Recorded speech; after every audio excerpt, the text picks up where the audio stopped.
Hundreds of students have gathered outside the State Library to protest against the federal government's proposed changes to the tertiary education system. No cuts! No education cuts! What do we do?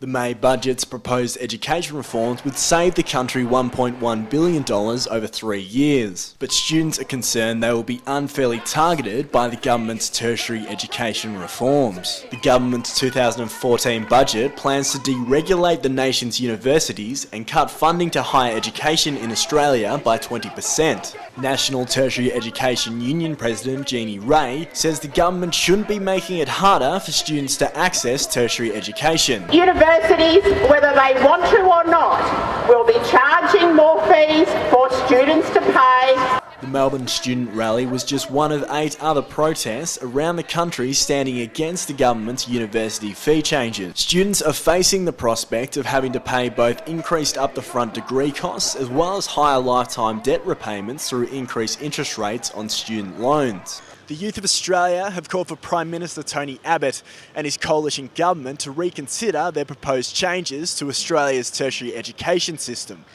Joe Murrah, the First Nations student officer at La Trobe University, said Australia's university students are prepared to fight back against the budget's proposed education reforms.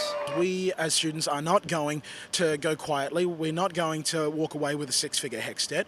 Education Minister Christopher Pyne has conceded the government will be willing to make changes to its higher education reforms. But Deputy Greens leader Adam Bann said the government plans show the coalition is out of touch with the Australian people. This is the voice of modern Australia, and we are angry at what you are doing, and we will fight you until you stop it. But how far the government will back away from its planned changes to the country's university system remains to be seen. Tom Stainer, City Journal News, Melbourne.